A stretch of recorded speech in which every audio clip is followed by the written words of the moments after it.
Good afternoon and welcome to the PG&E Retirement Show. This week we're going to talk about 5 steps to starting retirement right. We'll be right back.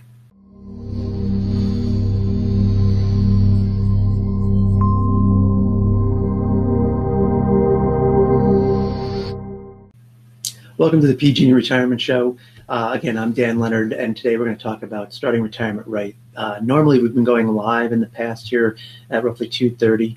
This week I thought I'd just try taping it, editing the video, and then putting up the edited version because I'm going to try and put some graphs in here, so hopefully you find it informative. So 5 steps to basically starting retirement right are: you want to create a routine. You need to find your identity. You need to discover new relationships. I want to encourage you not to try to rush any of that. And then finally, you need to have a plan for your finances. So let's look at why it's important to have a plan to basically start retirement right. Let's put this up here. And so why is it important to have a plan for retiring right? Well, this chart, I think, illustrates the fact that 69% of the people have trouble adjusting to retirement. Means a lot of people have an issue with kind of creating that routine, to getting out of the blocks and getting started.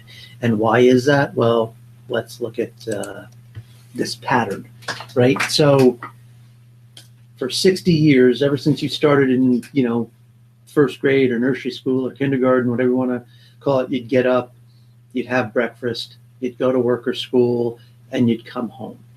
After that, you'd eat dinner, watch TV, go to bed, basically, and rinse, wash, repeat every day during the week, and then something similar on the weekends.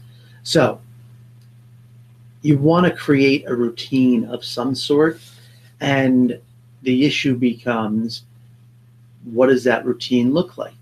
Do you still, as you can see here, you're obviously still going to get up, you're still going to get breakfast, but it's this block right here, the go to school or work. What are you going to do? Well, everybody's seen the groups of retirees, either at the fitness center first thing in the morning, the pools I swim at, there's usually a large group of ladies that will do some kind of water aerobics somewhere between 8 and 10 a.m., or a bunch of guys sitting at the coffee shop that have been out for a walk first thing in the morning. Well, that's a great way to start. You get a routine, you get some socializing in, you get to make some friends, and that is what having a routine is about. So let me just come back over here so we can get rid of that. So it's that having a social network that helps you find your identity, that second step. So it's easy to say, oh, I'm going to get up and do whatever. But like I said, I know just in my daily workouts and things like that, that's kind of my pre-work social stuff, because I'll work out with people, or I'll meet people occasionally during the week. But like I said, the pool I swim at, there's a group of women that, pretty well every day I'm there to swim, they're there for a 45-minute or an hour-long water aerobics class. Then, like I said, the guys at the coffee shop, if I'm out for a run or a ride, I generally see one or more of them kind of walking to the coffee shop. So they get a little exercise in, and then they hang out, read the paper, chat at the coffee shop for a little bit. Now, that's not everybody's cup of tea, but maybe you want to go do something else where you might be, I don't know, at Home Depot or someplace where you'd volunteer and help, kids at a local school, whatever it is, something that's going to give you something to fill in that basically between breakfast and coming home that you do during the day. And that really helps to help you create your identity, because like it or not, at work, generally it's the biggest chunk of your day, the people you spend the most time with, and it's part of your social circle, right? Those people, whether you, again, like it or not, they are the people you interact with the most during the day.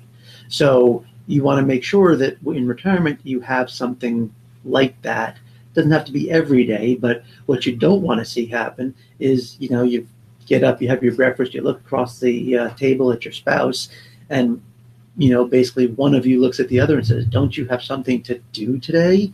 Right? That you want to make sure that everybody is doing something. And that's one of the biggest areas of friction, is especially if one spouse hasn't worked, they have their routine at home without you. Now you're there, and it's kind of like you're in their space.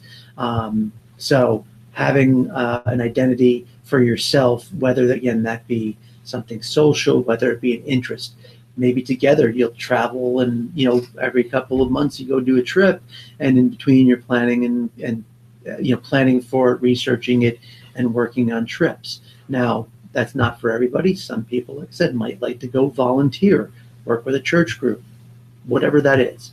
But having some kind of hobby or activity that you're committed to, that you're going to do on a regular basis. And that leads to the social part. You're going to discover some new friendships, right? If you're going to the church every day versus going to work, well, there's going to be people that go there all the time. If you're volunteering, there's going to be people that come in to, give donations or do work for the charity, and people that are working there. You're going to get to know them. You're going to spend more time with them. So it's not something that needs to be rushed, but it's something that you want to try a few different things, because, the social aspect of the activity probably is as important as the activity. Because, you might really like playing cards, you might really like riding a bike, and you might really like volunteering for a youth organization. But the combination of people means you might gravitate towards one or the other, but you've got to see how that works.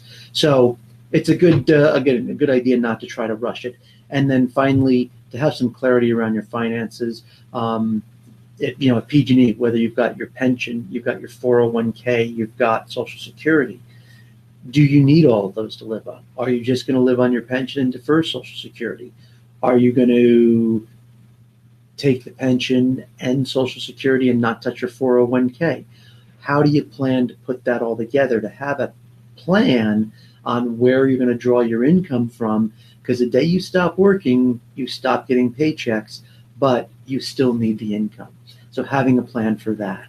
So those are a few thoughts on 5 ways to start out retirement right. Again, create a routine, find your identity, discover some new relationships. Don't rush it. Be willing to try a few different things, and finally have some clarity about where your income is going to come from.